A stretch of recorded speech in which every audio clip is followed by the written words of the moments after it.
Hey guys, daskro here. Another episode of Pub Talk, episode 2.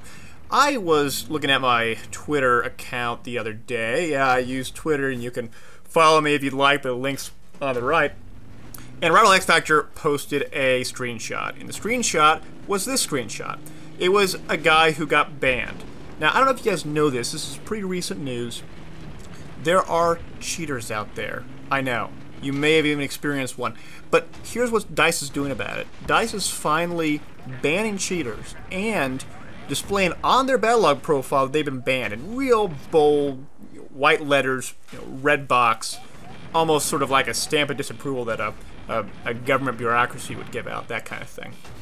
Anyway, I want to talk about this because I think that this particular person that Rival X Factor showed has a kind of an interesting history. And so, a little bit about myself. I don't experience hackers that much. When I pub, I probably experience them as much as maybe you do. Maybe, maybe not. I have, roughly 300 hours in playing in public servers, and I see some on occasion, maybe once every 2 or 3 weeks at the very most. But most of my gameplay isn't in pubs, it's actually in private servers. I have Xfire. Xfire is an old school IM service for gamers, and it logs how much I play based on the amount of hours the Battlefield 3 executable's been up. And I actually have about 600 plus hours in Battlefield, and so half my time is played in private servers. I don't see the hackers nearly as much. However, I'm friends with some of the other big YouTube personalities out there, and sometimes I pub with them. And I know I'm not that popular of a YouTube guy, and so I don't get trolled that much, but some of these guys, they get trolled a lot. In fact, Level Cap has made numerous posts about why he wants privacy features on Battlelog so he can maintain his privacy so he can play without being trolled. And I actually have experienced this when I played with them. With a number of these players, they'll get online, they'll live stream, and then there'll be these blatant hackers that come in and try to grief them, try to just kill them with obvious hacks. This isn't subtle things like the guy has a wall hack and sort of knows where he is and then firing before you see him. It's shooting you with a PKP across the map and one shot killing you, even though he doesn't have line of sight, that kind of thing. Now this particular guy that is linked in Rival X Factor's picture is sort of infamous for being one of these guys. He's also known as Painamon, and Painamon as a guy loves to troll live streamers. What he does is that he goes on Twitch or Owned or even YouTube's live stream, and he finds people who are live streaming. And he types in their name into Battlelog and finds the server they're playing on, and jumps on the server and just griefs them.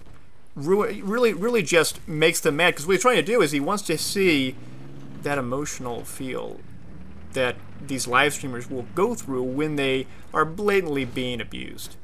Because what is trolling? Trolling is really trying to get a rise out of someone for laughs. And what better way than if they're live streaming while doing it? And I have encountered this guy more than once.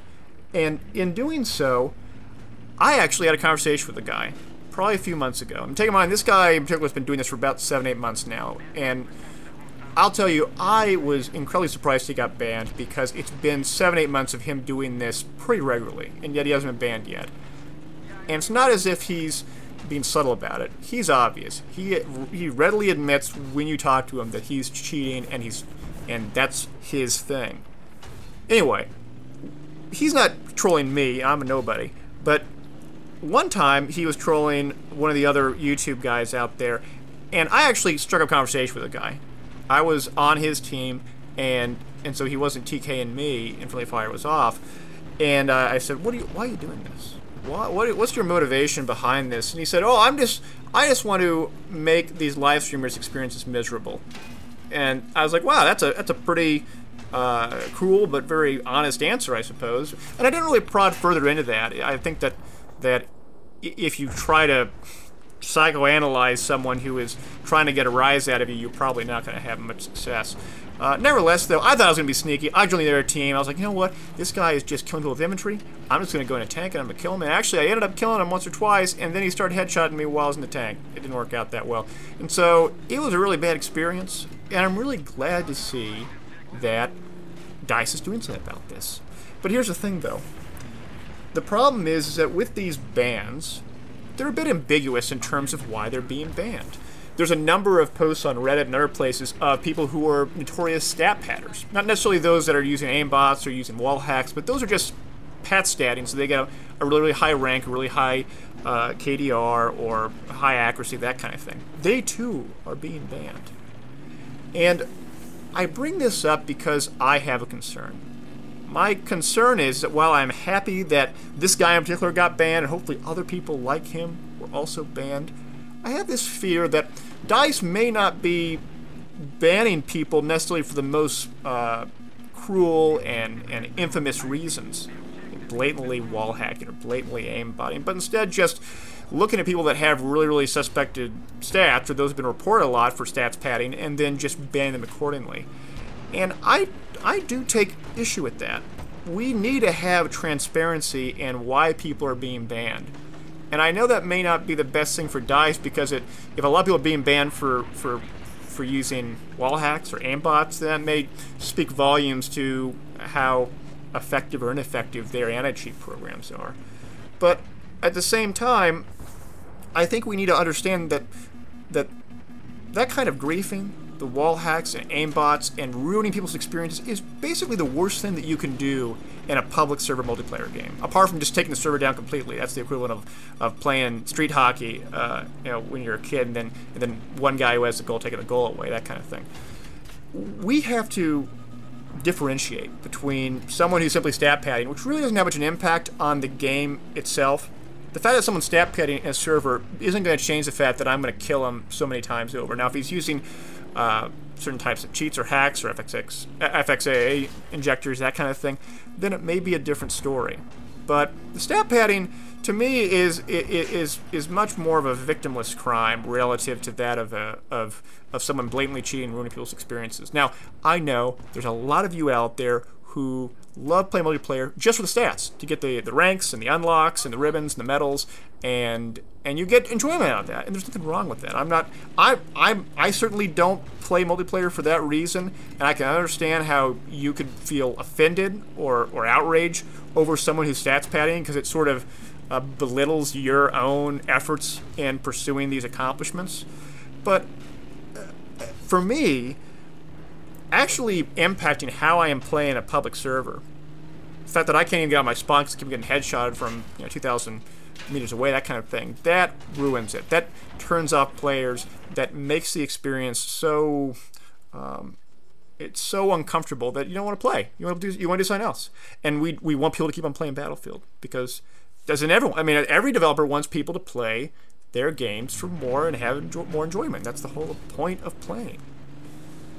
And so I would love to see DICE be a bit more transparent in terms of not only what kind of bans they're giving out and for what reasons, but also show us the process of how you're coming to these conclusions.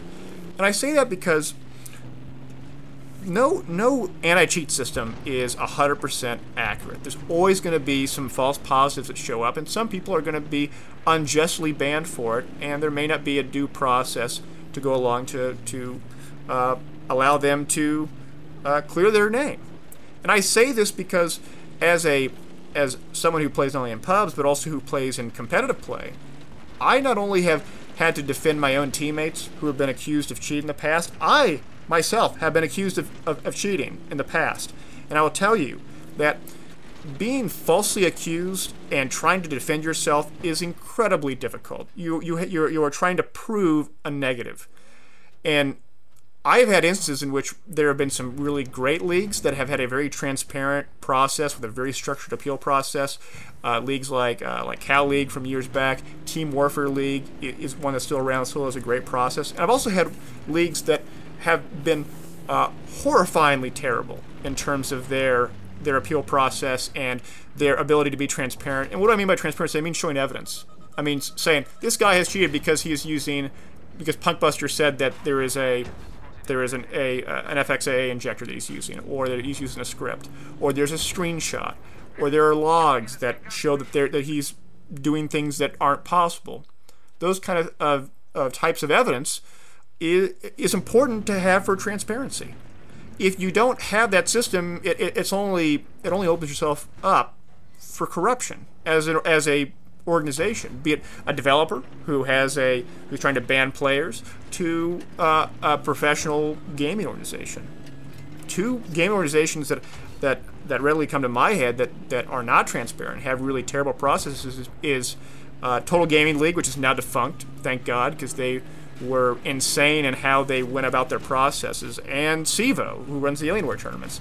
They are the opposite of transparent. They show no they have no appeal process, and they show no evidence in terms of when people get banned and how they get banned or anything around those lines.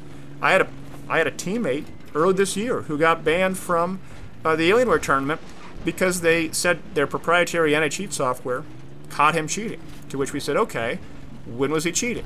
I was like, we can't tell you that. We can't tell you which match he was cheating in or what day or time it took place in. We said, okay, what kind of cheat was it? Well, we can't tell you what kind of cheat it was. We can't tell you if it was a wall hack or an aimbot or some other kind of tool.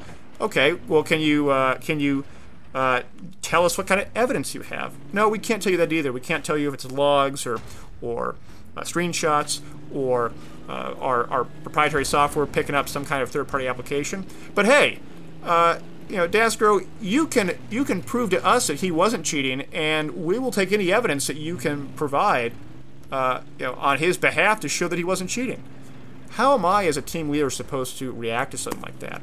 And so I said, okay, well, maybe I can work within the system and I can try to give them all the logs that I can. We even did some brainstorming and said, well, okay, he was running some applications that were script editors for MMORPGs. Maybe that could be construed as cheating, and provide all this evidence, and yet to no avail. That kind of lack of transparency is unjust. It really is. And this idea that this is guilty until proven innocent is really the antithesis of what the United States judicial system is all about. And these are all both U.S. leagues. I know that there's some European countries out there that don't follow that that basic legal concept. But here in the United States, we certainly do. Anyway, though, I could talk about the whole anti-cheat stuff, and I'll actually take that and put it into another episode because I could go on for hours. But nonetheless, though, I hope DICE is able to be more transparent in how they are banning people, why they're banning people, and really, make an example out of people that are blatantly cheating, so that we all know that they are doing something that are trying to improve our experience, and at the same time to dissuade those that think that it's okay to cheat in public servers. It's not. It ruins everyone's experiences, and everyone should at least have the opportunity to have a pleasant experience. So that's the end of this Pub Talk. I will see you guys later.